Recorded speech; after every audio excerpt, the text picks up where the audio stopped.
পরিষ্কার পরিচ্ছন্ন করে সব কিছু রাখলে অনেক দিন টেকসই হয়। আসলে অযত্ন অবহেলা সব জিনিসই নষ্ট হয়। আসসালামু আলাইকুম ভিউয়ার্স, সবাই কেমন আছেন? আশা রাখি অনেক বেশি ভালো আছেন। শীত আসছে, এত বেশি অলসতা নিজের মধ্যে কাজ করছে যে ওভেনটা একটু পরিষ্কার করব মানে করাই হচ্ছে না। অথচ শীতে সব খাবার দাবার এই ওভেনেই গরম করা হয়। যাক দিয়ে এত উপকার, তাকে যদি এত অযত্ন অবহেলা করে ফেলে রাখি তাহলে কি হবে বলেন তো ভাই আপুরা?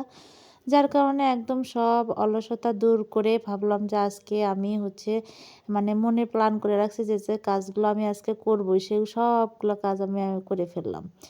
আর কাজ টাজ করার শেষে আমি এখানে একদম মানে মরিচের এই যে বোটা বাছতে শুরু করেছি। আর বাদ বাকি যে আমার রান্না বান্না যা যা রান্না করবো আয়োজন, সেগুলো আমি সুন্দর মতো কেটে টেটে ধুয়ে পরিষ্কার করে নিচ্ছি।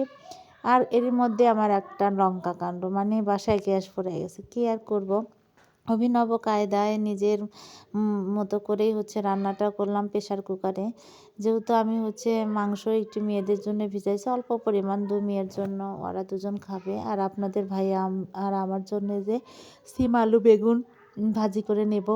তো যাই হোক, এদিকে আমার আবার মাথায় হাত পড়ে গেছে, গ্যাস নাই। গ্যাসওয়ালাকে ফোন দেওয়া হলো, গ্যাসওয়ালা বলছে আজকে সম্ভবই না, গ্যাসটা দিয়ে যাও যার কাছ থেকে আমরা নিই আর কি।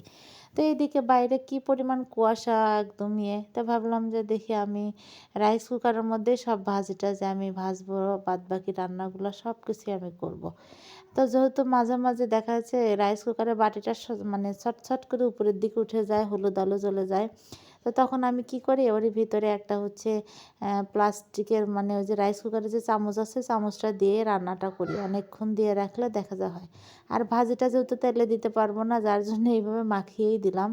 হলুদ লবণ আর কাঁচামরিচ পেস্ট দিয়ে তেল দিয়ে মাখিয়ে বসাই দিলাম। মাশাল্লাহ, দেখা যাক কেমন হয় আর কি। তো আমার মতো আসলে কোন কোন আপুরা এরকম পরিস্থিতির মধ্যে পড়েন, আসলে প্রত্যেকটা বাসাতে আসলে কারেন্টের একটা ইন্ডেক্স ওভেন চুলা দরকার। আপনাদের ভাইয়াকে অনেক বলি যে বিকল্প ব্যবস্থা হিসেবে একটা চুলা, আর না হলে অতিরিক্ত একটা গ্যাসের বোতল সবসময় এনে রাখবে। যেহেতু আমাদের গ্রামে হলে দেখা যাচ্ছে ফুস করে খড়ি চুলায় ধরিয়ে দিতাম, আর যেহেতু গ্রাম না, শহরের বাসা বাড়িতে থাকি, সেক্ষেত্রে তো আমার বিকল্প কোনো ব্যবস্থা থাকতে হবে।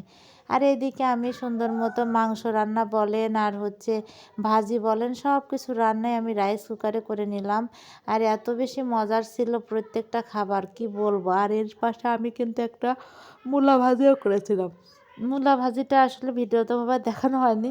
মূলা ভাজিটা মাশাআল্লাহ এত মজার হয়েছিল, লাল লাল করে অনেক সময় নিয়ে নিয়ে ভাজছিলাম। সব কিছু রান্নাই কিন্তু প্রেশার কুকারে রাইস কুকারে সরি, এত মজার হয়েছিল আসলে বলার ভাষা নেই। ভাই আপুরা অনেক মজা করে, আপনাদের ভাইয়াও খেলো, সবাই খেলাম আমরা।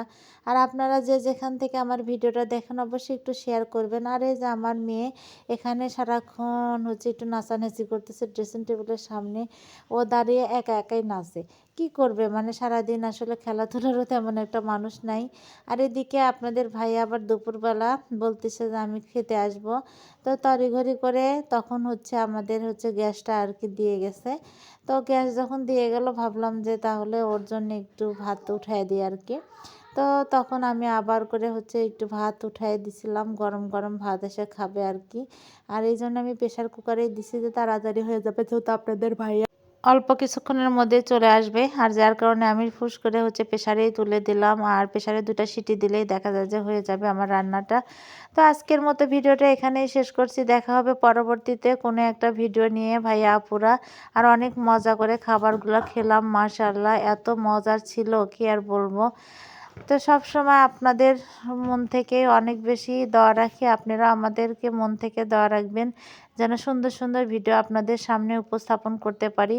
আর আমার মারিয়াম পাখিটার জন্য বেশি বেশি দোয়া রাখবেন, ও যেন ভালো একটা মানুষ হয়, ও অনেক বেশি পড়াশোনার অ্যাক্টিভ, আপনারা ওর জন্য দোয়া রাখবেন।